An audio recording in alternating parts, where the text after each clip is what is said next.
Message ہے شہباز شریف کے لیے کہ آپ کی کابینہ جائز نہیں ہے. پنجاب اسمبلی کا اجلاس تھا, ڈپٹی اسپیکر کی کیا اوقات ہے, کل کا وہ بچہ ہے. سبسکرائب کریں اور بیل دبائیں تاکہ کوئی خبر رہ نہ جائے. ایک امکان یہ بھی ہے کہ شاید عثمان بزدار صاحب کو دوبارہ ان کا ریسٹور نہ کر دیا جائے, وہ بھی اپیل لگی ہوئی ہے, اس پر بات کریں گے. لیکن سب سے اہم جو میں آغاز کر رہا ہوں وہ ویٹرن آف پاکستان تنظیم ہے, مسلح افواج کے ریٹائرڈ افسران کی, اور اس میں نیوی کے, ایئر فورس کے, بری فوج کے ریٹائرڈ افسران. انہوں نے آج ایک ایمرجنسی میٹنگ کی اور ان کی ایگزیکٹو کمیٹی نے, اور اس کے بعد ایک اعلامیہ انہوں نے بھیجا, بہت اہم ہے, جس میں انہوں نے کہا ہے پاکستان کے سٹیک ہولڈرز کو اور پاکستان کے طاقتور لوگوں کو, یعنی پاکستان کی اسٹیبلشمنٹ کو یہ کہا ہے کہ موجودہ صورتحال کے پیش نظر یہ بہت ضروری ہے کہ آپ ایک کیئر ٹیکر گورنمنٹ 90 ڈیز کے لیے بنائیں اور منصفانہ اور شفاف انتخابات کا انعقاد کریں, کیونکہ اس وقت جو صورتحال ہے وہ بہت گمبھیر ہے, سوسائٹی پولرائزڈ ہے اور پاکستان کے اداروں کو خطرات, پاکستان کے لوگوں کو خطرات لاحق ہیں. اس میں بڑی وضاحت سے یہ بات کی گئی ہے کہ ڈپلومیٹک کیبل, وہ سائفر جس کی قومی سلامتی کمیٹی نے توسیع کی, اس میں جو غیر سفارتی زبان استعمال کی گئی وہ پاکستان کے اندرونی معاملات میں مداخلت کو بلا شبہ ثابت کرتی ہے. ان توہین آمیز الفاظ کا استعمال پاکستان کی قومیت, خود مختاری اور قیادت کو مجروح کرتے ہیں. ویٹرنز آف پاکستان تمام سیاسی جماعتوں اور عوام سے اپیل کرتا ہے کہ وہ پاکستان کی سالمیت کو لاحق خطرات کے خلاف ایک ہو جائیں اور تمام مذموم عزائم کو ناکام بنائیں. اور اس میں پاکستان کے سیکیورٹی پلانرز کو کہا گیا ہے, اور یہ بھی کہا ہے کہ ویٹرنز آف پاکستان اپنا کردار اس میں ادا کرنے کے لیے تیار ہے. ہمارے ہاں جو ریٹائرڈ جو ویٹرنز ہیں ان کی تعداد تقریباً 40 لاکھ ہے.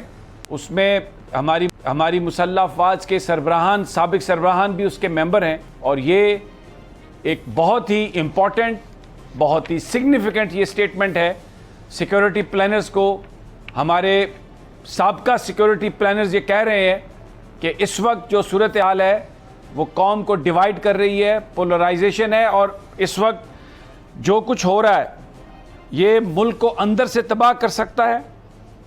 اور اس کے لیے ضروری ہے کہ آپ الیکشنز کروائے 90 دنوں کے اندر اندر, ایک انٹرم گورنمنٹ بنا کے. ویری امپورٹنٹ سٹیٹمنٹ, یہ میں ابتدا میں اس پر میں بات کرنا چاہ رہا تھا. It is very significant, it is very important, and it is aimed at our security planners. اب ذرا ایک اور اہم ایشو جس پر ہم بات کرتے ہیں, اس وقت ملک میں یہ بحث چل رہی ہے کہ جو بلاول بھٹو ہیں وہ وزیر خارجہ بننے سے پہلے نواز شریف صاحب کے پاس گئے ہیں, اور اس کی وجوہات ہمیں سمجھ میں آ رہی ہیں. میں آپ کو 2-4 چیزیں دکھاؤں گا, آپ کو میں ایک ویڈیو بھی دکھاؤں گا جو جاوید ہاشمی صاحب مسلم لیگ نون کے رہنما ہیں, جن کو بارے میں سمجھا جاتا ہے کہ وہ مریض اور نواز شریف صاحب کے ماؤتھ پیس ہیں. یعنی یہ بات ممکن ہی نہیں کہ وہ ان کی مرضی کے بغیر کچھ کہیں. ان کی ایک ویڈیو اس دن آئی ہے جس دن شہباز شریف صاحب نے حلف اٹھایا. بڑی سنگین بات وہ کر رہے ہیں, اور یہاں پر اسلام آباد میں جو تجزیہ نگار ہیں وہ اس بات پر متفق ہیں, اور شاید یہی وجہ ہے کہ بلاول بھٹو فوری طور پر لندن گئے ہیں تاکہ نواز شریف صاحب سے بات کر سکیں. یہ جو موجودہ سیٹ اپ بنایا گیا ہے جس میں اقلیت کو اکثریت میں بدلا گیا اور اکثریت کو اقلیت میں, اس میں بہت ساری چیزوں کی جو گارنٹی ہے وہ آصف علی زرداری صاحب کی ہے, پاکستان پیپلز پارٹی کی ہے. لیکن عین اس وقت جس وقت شہباز شریف صاحب وزیر اعظم بنے تو یہ مطالبہ کہ جنرل قمر جاوید باجوہ استعفیٰ دیں, اور یہ مطالبہ, یہ کہنا کہ شہباز شریف صاحب ایک جائز وزیر اعظم نہیں ہیں, اس نے کھلبلی مچا دی ہے. اس نے طاقت کے جو مراکز ہیں ان کو ایک دفعہ ہلا کے رکھ دیا ہے کہ یہ کون سی 2 نمبری ہو رہی ہے, یہ اب کون سا پیٹھ پیچھے وار کیا جا رہا ہے جو پہلے جس طرح کیے جا رہے تھے. کیا یہ ہسٹری ریپیٹ کر رہی ہے اپنے آپ کو؟ بہت ہی یہ امپورٹنٹ یہ سارا معاملہ. اور پتہ نہیں پھر شاید ملاقات میں تاخیر کی وجہ بھی یہی ہو. میں یہ آپ کو ویڈیو سنوانا چاہتا ہوں جاوید ہاشمی صاحب کی، صرف اس لیے کہ آپ کو اندازہ ہو کہ سازش ہے کیا، سازش کہاں سے رہی ہے۔ ہماری افواج، مسلح افواج پاکستان کی ڈیفنس لائن ہے، اور اس کے سربراہ کے بارے میں بات کرنا، آپ لاکھ ان سے اختلاف کر سکتے ہیں، لیکن یہ جو زبان استعمال کی گئی جو میں آپ کو سنوانا چاہتا ہوں، صرف اس لیے کہ آپ کو سنگینی کا احساس ہو کہ یہ سازش ہے کیا اور اب کس طریقے سے آگے چیزیں انفولڈ ہوں گی۔ یہ میسج ہے شہباز شریف کے لیے کہ آپ کی کابینہ جائز نہیں ہے، آپ کی وزارت عظمیٰ جائز نہیں ہے، اور جنرل باجوہ سے کہ آپ استعفیٰ دے دیں۔ یہ سب کچھ بہت سارے لوگ اس پہ یقین کرتے ہیں کہ جاوید ہاشمی صاحب مریم نواز صاحبہ اور نواز شریف صاحب کی اجازت مرضی کے بغیر یہ نہیں کر سکتے۔ پھر ایک اور چیز، خاص طور پر جاوید لطیف صاحب جنہوں نے پاکستان کے جرنیلوں کو بالکل اوپنلی دھمکیاں دی تھیں، جن پر بغاوت کی FIR بھی کاٹی گئی، جو اس حوالے سے جیل میں بھی رہے، ان کی جو کابینہ میں شمولیت وہ بطور خاص نواز شریف صاحب کے کہنے پر وہ کی گئی۔ یہ وہ سارے معاملات ہیں جس پر شاید اب بلاول بھٹو لندن گئے ہیں بات کرنے کے لیے نواز شریف صاحب سے۔ وزیر خارجہ وہ اس لیے نہیں بنے کہ شہباز شریف صاحب نے طارق فاطمی صاحب جو ڈان لیگز کے ایک مرکزی کردار ہیں، جن کو برطرف نون لیگ کی گورنمنٹ نے کیا تھا، اس وقت ڈان لیگز میں ایک کریکٹر ہونے کی وجہ سے، اس میں ملوث ہونے کی وجہ سے ان کو شہباز شریف صاحب نے اپنا ایڈوائزر مقرر کر لیا۔ تو پھر جو ہینا ربانی کھر ہیں وزیر مملکت، وہ کیا کریں گی؟ اور اگر بلاول بھٹو وزیر خارجہ بن بھی جاتے ہیں تو وہ کیا بیچیں گے؟ وزارت خارجہ تو کنٹرول ہوگی وزیر اعظم ہاؤس سے، شہباز شریف صاحب کے ساتھ تھرو طارق فاطمی، جیسا ماضی میں ہوتا رہا۔ سرتاج عزیز صاحب بالکل ایک نام کے وزیر خارجہ تھے، ساری جو سب کچھ جو تھا وہ طارق فاطمی صاحب سب کچھ وہی کرتے تھے، اور ابھی بھی طارق فاطمی صاحب ہی کریں گے سارا کچھ۔ تو ایک بڑا سوال یہ ہے کہ کس طریقے سے طارق فاطمی صاحب کو شامل کیا گیا کابینہ میں، ایڈوائزر کیسے بنایا گیا؟ ان کے اوپر جو سنگین چارجز تھے، کیا وہ اس سے ایگزونریٹ ہوئے؟ کیا کہیں کوئی تحقیقات ہوئیں؟ کیا ان کا نام کلیئر کر دیا گیا تھا؟ کیا وہ اب سیکورٹی رسک نہیں رہے؟ کیا ان پر اداروں نے الزام غلط لگایا تھا؟ کیا اداروں نے جھوٹ بولا تھا؟ اور طارق فاطمی صاحب بالکل ایک سچے پاکستانی، ایک صاف شفاف کردار کے مالک ہیں۔ بڑے اہم سوالات ہیں جو آج اسلام آباد میں اٹھے ہیں، لوگ ان کا جواب چاہتے ہیں کہ جن لوگوں کو بنایا جا رہا ہے، لگایا جا رہا ہے، وہ کیا ہے؟ یہ کون لوگ ہیں؟ پاکستان کو کس سمت لے جائیں گے؟ ہماری خارجہ پالیسی کہاں جائے گی؟ یہ جو باتیں ہو رہی ہیں مختلف، میں آپ کو ابھی امریکی وزارت خارجہ کے جو ترجمان ہیں، میں ان کی آپ کو گفتگو سنواتا ہوں۔ بہت سارے اس سے معاملے ہیں، وہ لوگوں کے ذہنوں میں سوال ہیں جن کے جواب اکابرین کو دینا پڑیں گے۔ وہ صرف چپ نہیں کرا سکتے یہ کہہ کر کہ یہ سوال مت کریں۔ اگر ماضی میں آپ یہ کہتے رہے ہیں کہ یہ سب لوگ پاکستان کی سیکورٹی کے لیے خطرہ ہیں، اگر آپ بریفنگز دیتے رہے ہیں، آف دی ریکارڈ بریفنگز میں یہ باتیں کرتے رہے ہیں، تو ابھی آپ کو جواب دینا ہوگا کہ ان کو کیسے ایگزونریٹ کیا گیا۔ کیا یہ ملک کسی ایک شخص کی خواہش پر چلتا ہے یا کوئی نظام ہے جو اس کو چلا رہا ہے؟ بڑے اہم سوالات ہیں، یہ بہت اہم سوالات، اور جس طرف چیزیں جا رہی ہیں وہ چیزیں لوگوں میں بہت زیادہ ایک پرٹربنس کال کر رہی ہیں۔ لوگوں کے اندر اس نے کاز کیا ہے، بڑی ایک بے چینی ہے، کیونکہ مسلح افواج سے محبت کرنے والے لوگ، پوری قوم ان کے پیچھے کھڑی ہے، ایک اشارے پر اپنی جان قربان کرنے کے لیے تیار ہے، لیکن وہ لوگ جو اس طرح کی سازشیں کر رہے ہیں، جو استعفوں کا مطالبہ اپنے ساتھیوں سے کروا رہے ہیں، یہ معاملات کو کس طرف لے جا رہے ہیں؟ یہ بڑی اہم بات ہے۔ یہ سوال ہیں جو میں چھوڑے جا رہا ہوں آپ کے لیے۔ اظہر صدیق صاحب بھی ہمارے ساتھ ہیں، قانونی معاملات پر پوری طرح وہ نظر رکھتے ہیں۔ میں ذرا تھوڑا ڈومیسٹک پالیٹکس کی طرف بھی آؤں گا، اور میں جو لاہور میں جلسہ ہے اس کے حوالے سے معین زبیر ہمارے رپورٹر ہیں، ان سے بھی ہم بات کریں گے، کیونکہ وہاں پر اب کچھ عجیب سی حالت ہو گئی ہے۔ ڈپٹی کمشنر کہہ رہے ہیں کہ جی خطرہ ہے بہت، ویڈیو لنک کے ذریعے عمران صاحب خطاب کریں، انٹرنیٹ کو بند کیا جا رہا ہے، یہ شنید ہے کہ کیبل میں سے چینلز کو بھی آف سکرین کیا جائے گا۔ سوال یہ ہے عبوری وزیر اعظم تو وہاں پر عثمان بزدار ہیں. یہ چیف سیکرٹری صاحب کس سے اختیارات لے رہے ہیں؟ حمزہ شہباز نے تو ابھی حلف نہیں اٹھایا, ان کا جو الیکشن ہے وہ بھی ڈسپیوٹڈ ہے. یہ کامران افضل صاحب جو چیف سیکرٹری پنجاب کے ہیں, یہ حمزہ شہباز کی گود میں کیوں بیٹھ گئے ہیں؟ کیوں ان کے آگے لمبے پڑ گئے ہیں؟ یہ سب کیا ہو رہا ہے؟ گورنر جب یہ کہہ رہے ہیں میرا سیکرٹری چینج کرو تو وہ چینج نہیں ہو رہا, اور ڈرانے دھمکانے کے لیے یہ ڈپٹی کمشنر نے ایک مراسلہ بھیج دیا, اس لیے کہ ٹانگیں کانپ رہی ہیں حکومت کی. جو ہمیں اطلاعات ہیں, جو بھی ہم معین سے پوچھیں گے, لاہور کے اندر جو کراؤڈ ہے, لاہور کے اندر جو سینٹیمنٹ ہے بہت چارجڈ ہے, اور بتایا یہ جا رہا ہے کہ پاکستان کی تاریخ کا سب سے بڑا جلسہ کل ہونے جا رہا ہے لاہور میں. اس کو روکنے کے لیے, اس کا امپیکٹ کم کرنے کے لیے رکاوٹیں, خلل, انٹرنیٹ کو بند, چینلز کو آف ایئر, چینلز کو یہ پریشر کرنا کہ آپ نے چیزیں نہیں دکھانی, ایک عجیب ماحول ہے. معین, سب سے پہلے میں آپ کی طرف آتا ہوں, مجھے بتائیے لاہور میں ماحول کیسا ہے؟ جلسے کے بارے میں آپ کیا کہتے ہیں, تیاری کیسی ہے؟ جی بالکل سمیع صاحب, آپ نے بالکل صحیح کہا کہ اس وقت جو لاہور کا کراؤڈ ہے وہ مکمل طور پر چارجڈ ہے.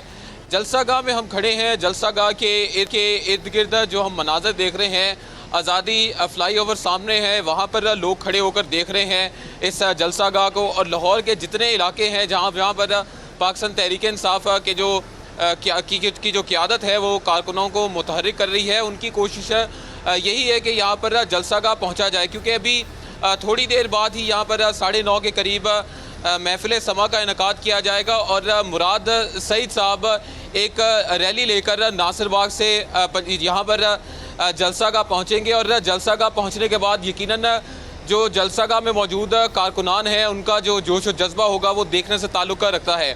اگر تیاریوں کے حوالے سے آپ کو بتاتا چلوں تو جلسہ گاہ میں اس وقت جو سامنے سٹیج, مرکزی سٹیج تیار کیا گیا ہے, یہ تقریباً 120 بائی 40 فٹ کا سٹیج ہے, اور اس مرکزی سٹیج پر جو ان کی قیادت ہے لاہور کی, جو جلسے کو منظم کر رہی ہے, وہ انتظامات کا اس وقت جائزہ لے رہی ہے. اسی کے ساتھ ساتھ جو جلسہ گاہ کے ارد گرد جگہ ہیں وہاں پر تقریباً 900 کے قریب لائٹ ٹاورز لگائی گئی ہیں, اور 15 SMDs لگانے کی بھی تیاریاں اس وقت کی جا رہی ہیں. فائر ورکس کا بھی اہتمام کیا جائے گا, اور یہ وہ چیز ظاہر کر رہا ہے کہ پاکستان تحریک انصاف کے جو لاہور کے ورکرز ہیں وہ کس قدر انتظار کر رہے ہیں عمران خان کا کہ کل وہ یہاں پر آ کر خطاب کریں, اور ان کے خطاب پر جو بھی وہ اعلان کرتے ہیں کارکنان اس وقت پوری طرح تیار ہیں کہ اپنے قائد کے اس اعلان پر عمل کریں گے. 30 اکتوبر 2011 کا جلسہ بھی ایک تاریخ ساز جلسہ صاحب پاکستان تحریک انصاف کا, اور امید یہ ظاہر کی جا رہی ہے کہ اس سے بڑا جلسہ یہاں پر کل کے روز پاکستان تحریک انصاف کرے گی. اس جلسہ گاہ کی اگر آپ کو ارد گرد کی صورتحال بتاتا چلوں تو یہ ایک مشکل جگہ ہوتی ہے کسی بھی سیاسی جماعت کے لیے کہ اس کو مکمل طور پر بھر سکے, لیکن پاکستان تحریک انصاف نے جب بھی یہاں پر جلسہ کیا ہے, پنجاب کے لوگ ہوں یا پھر لاہور کے لوگ ہوں, انہوں نے ہمیشہ تحریک انصاف کے اس جلسے پر شرکت کی ہے. اور ریسنٹ پاس میں اگر ہم دیکھیں تو PDM نے بھی یہاں پر جلسہ کیا تھا, لیکن اس جلسے کو جس قدر سوشل میڈیا پر لوگوں نے ایکسپوز کیا اور مین اسٹریم میڈیا پر بھی ایکسپوز کیا گیا, کیونکہ PDM کی قیادت اور PDM کی جماعتیں مل کر بھی اس جلسہ گاہ کو بھر نہیں سکی تھی. لیکن امید یہی ظاہر کی جا رہی ہے کہ تحریک انصاف اس جلسہ گاہ کو بھر لے گی, اور آج رات سے ہی اب سے کچھ ہی دیر بعد جو ہے وہ یہاں پر کارکنان پہنچیں گے, اور اس جلسہ گاہ میں پہنچ کر یہ سائن دیں گے, یہ سگنل دیں گے اپنے قیادت کو. جیسے آج ڈپٹی کمشنر نے ایک خط لکھا تھا, اس کے بعد یہاں پر بھی جو انتظامات کا جائزہ لے رہی ہے یہاں پر تحریک انصاف کی قیادت, سیکیورٹی کو مزید کس حد تک بہتر کیا جا سکے. لیکن ایسا لگ رہا ہے کہ سیکیورٹی کو مزید بہتر کیا جائے, کیونکہ جو مرکزی سٹیج, ایک بار پھر سے آپ کو کیمرہ مین الطاف دکھائیں گے, مرکزی سٹیج کے ارد گرد جتنی جگہ ہیں وہاں پر خاردار تارے لگانے کے ساتھ ساتھ ٹینٹ بھی لگا دیے گئے تاکہ جو VIP موومنٹ ہوتی ہے اس کو مکمل طور پر سیکیور رکھا جائے. اور یہاں پر جتنی انتظامیہ جلسہ گاہ کے اندر پاکستان تحریک انصاف کی جو جلسے کی انتظامیہ ہیں وہ کوشش کر رہی ہے کہ مکمل طور پر سیکیورٹی کو بہتر رکھا جائے. تو اس جلسہ گاہ کی حد تک تحریک انصاف کی قیادت کوشش کر رہی ہے کہ سیکیورٹی کے انتظامات, خاص طور پہ جو VIP انٹرنس ہے اس کے بہتر انتظامات کیے جائیں تاکہ کوئی بھی جو صورتحال ہے اس سے بچا جا سکے. اور یہ صورتحال ابھی بھی نظر آ رہی ہے. اور ابھی بتایا یہ جا رہا ہے کہ تقریباً 9:30 یا 9 بجے کے قریب فواد چودھری صاحب بھی یہاں پر آئیں گے اور مرکزی اسٹیج سے جو ہے وہ میڈیا سے گفتگو کریں گے. تو اس میں دیکھتے ہیں کہ پاکستان تحریک انصاف کے لوگ جو لاہور کے جلسے کو منظم کر رہے ہیں وہ اس سیکیورٹی پلان اور ڈی سی کے جو ڈی سی کا جو خط ہے اس پر کیا کہتے ہیں. معین اگر آپ مجھے سن پا رہے ہیں مجھے یہ بتائیے کہ یہ تو آپ نے سیکیورٹی بتائی, جلسہ گاہ میں تیاری بتائی اور یہ بالکل نظر آ رہا ہے کہ ایک بڑا گرینڈ وہاں پر بندوبست کیا جا رہا ہے. آپ دن میں شہر میں گھومے پھرے ہوں گے, لوگوں سے آپ کی بات ہوئی ہوگی. مجھے ذرا اگر آپ تھوڑا ہمارے ساتھ شیئر کریں کہ لاہور میں سینٹیمنٹ کیا ہے, آپ کی اپنی اسیسمنٹ کیا ہے. لوگ آنے کے لیے تیار ہیں, لوگ آئیں گے؟ جی سمیع صاحب بالکل لوگ آئیں گے. اس بات کا اندازہ ہم اس بات سے بھی کر سکتے ہیں کہ گزشتہ روز جب پاکستان تحریک انصاف نے لاہور کے مختلف علاقوں میں ریلیز نکالی تو اس میں جس قدر لوگوں کی شرکت ہوئی اور جس طرح سے لوگ چارج تھے اس سے یہ اندازہ کیا جا سکتا ہے کہ لوگ کتنا بے صبری سے 21 تاریخ کا انتظار کر رہے ہیں. اور یہ انتظار کر رہے ہیں کہ عمران خان یہاں پر آئیں, کیونکہ عمران خان کے حوالے سے لوگ یہاں پر, کیونکہ لاہور کو کہا جاتا ہے کہ پاکستان مسلم لیگ نون کا گڑھ ہے, لیکن جس طریقے سے عمران خان کی حکومت کو ہٹایا گیا, جو لاہور کے جو پاکستان مسلم لیگ نون کے بھی ورکرز ہیں وہ بھی یہ رائے رکھتے ہیں کہ ایک غلط طریقے سے جو عمران خان کو ہے وہ ہٹایا گیا, جس کے بعد اگر کل پاکستان تحریک انصاف یہاں پر ورکرز کو بڑی تعداد میں جمع کرنے میں کامیاب ہو جاتی ہے تو یہ ایک لاہور کی جانب سے, اہلیان لاہور کی جانب سے ایک بہت بڑا پیغام ہوگا اس حکومت کو بھی جو اس وقت وفاق میں موجود ہے, اور یقیناً پاکستان مسلم لیگ نون کی جانب, پاکستان مسلم لیگ نون کو بھی پاکستان تحریک انصاف کے یہ ورکرز کل کے جلسے میں شرکت کر کے ایک خاص پیغام دیں گے. تو یہاں پر ورکرز کا جوش و جذبہ دیکھنے سے تعلق رکھتا ہے, کیونکہ جتنے یہاں پر علاقے ہیں, جتنی شاہراہیں ہیں, وہاں پر بینرز آویزہ کیے گئے اور ایک ہی نعرہ وہاں پر درج ہے کہ امپورٹڈ حکومت نامنظور.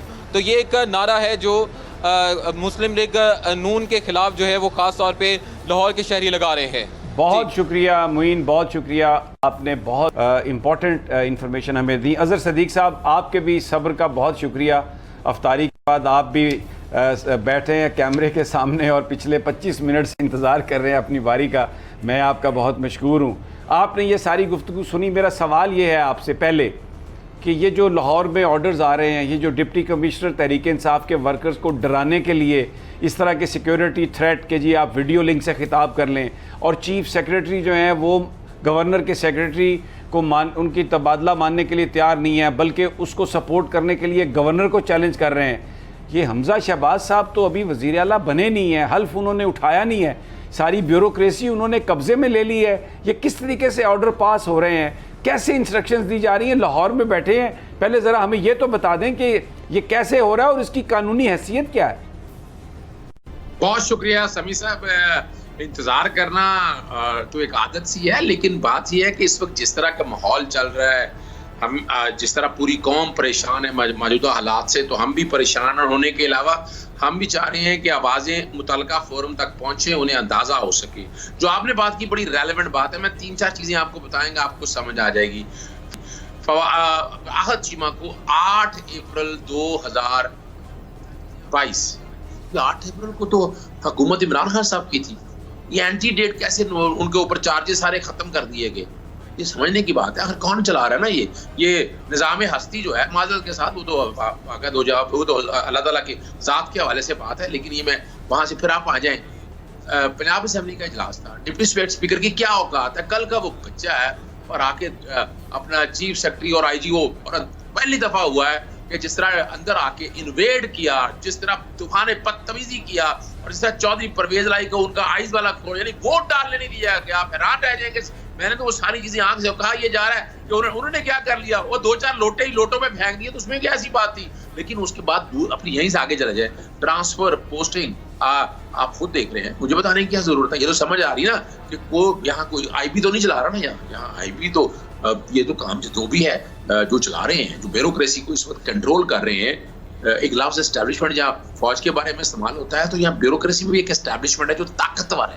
یہ ثبوت ہے اس بات کا کہ ان کو چلانے والے کیا چاہ رہے ہیں لیکن ان کے مقاصد تو پورے ہوتے نظر نہیں آتے. انہیں اندازہ نہیں تھا کہ یہ سارا کام اگر لے کر چلیں گے تو کیا وہ پورا بھی کر سکیں گے. اب لوگوں کو کیسے کیسے سمجھ آ رہی ہے. فواد حسن فواد ویسے تو کابینہ کے اندر آپ نے دیکھ لیا 23-24 لوگ جو کرمنل ہیں, ہارڈن کرمنل ہیں, یعنی وزیر اعظم جو ہے آپ اندازہ لگائیں اس کے خلاف لیب میں FIA میں کیسز. سبسکرائب کریں اور بیل دبائیں تاکہ کوئی خبر رہ نہ جائے.